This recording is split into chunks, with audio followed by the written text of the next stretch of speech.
প্রচণ্ড গরম পড়তেছে, এটা আমরা সবাই জানি। তাই বলে কি গরুর মাংস খাওয়া হবে না?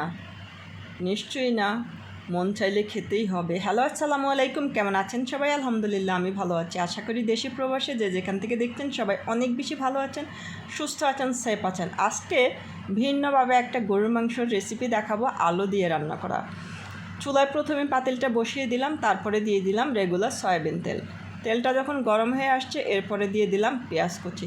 গরুর মাংসের পেঁয়াজটা কিন্তু একটু মোটা করে কাটলেও হয়, এটাতে খুব বেশি চিকন করে না কাটলেও হয়। তারপরে পেঁয়াজটা একটু ব্রাউন করে ভেজে নিয়ে আমি এ পর্যায়ে এসে গরুর মাংসটা দিয়ে দিব।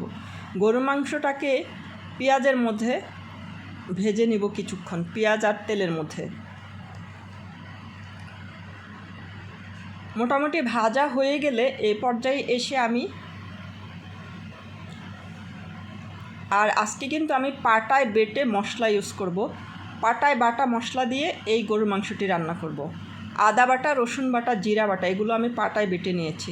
তো এগুলোকে আস্তে আস্তে দিয়ে দিলাম পরিমাণ মতো, যতটুকু আমার লাগবে।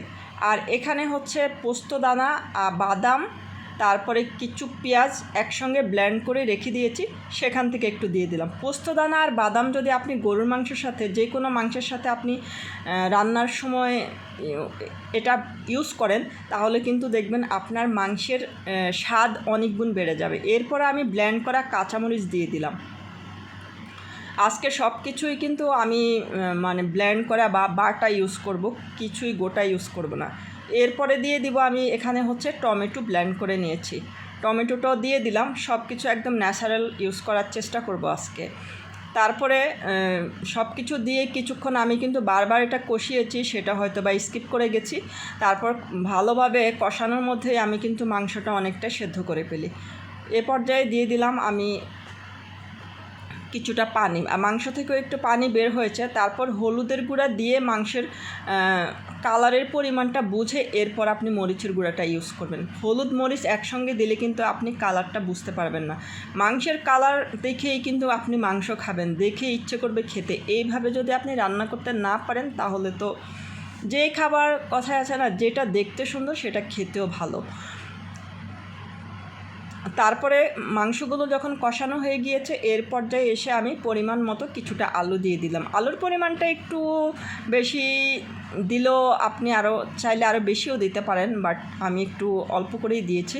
কারণ হচ্ছে বেশি আলু দিলে আবার কিন্তু ভাল লাগে না। যদিও গরুর মাংসের আলুটা খেতে অসম্ভব টেস্টি হয়, এটা আমরা সবাই জানি। আমি তো দেখা গেছে মাংসের চেয়ে আলুটাই বেশি খাই। আমার আলু শেষ হয়ে যায়, মাংস পাতিলে থেকে যায়, এরকম আর কি আমার বাসার অবস্থা। তারপরে এটাকে আলুকে অনেকক্ষণ কষিয়ে নিয়ে এরপরে আমি পরিমাণ মতো পানি দিয়ে দিব। এই তো পানি দিয়ে এবার এটাকে ঢাকনা দিয়ে দিয়ে রান্না করব। মোটামুটি জোরে আগুন দিয়ে রান্না করব।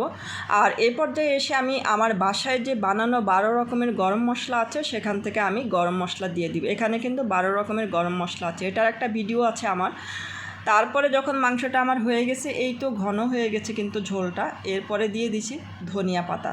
ধনিয়া পাতা দিয়ে আবার একটু ভাজা জিরা পাউডার দিয়ে দিলাম। আমি জিরা ভেজে আমি সবসময় পাউডার করে রেখে দিই, যখন আমার প্রয়োজন হয় তখন আমি ব্যবহার করি।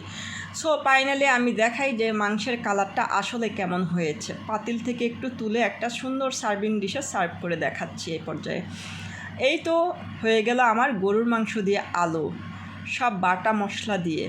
তো কেমন লেগেছে আজকের ভিডিওটি জানাবেন, কিন্তু ভালো লাগলে শেয়ার করে দিতে পারেন। দেখা হবে পরবর্তী ব্লগে। সে পর্যন্ত সবাই ভালো থাকবেন, সুস্থ থাকবেন, সেফ থাকবেন। আল্লাহ হাফেজ।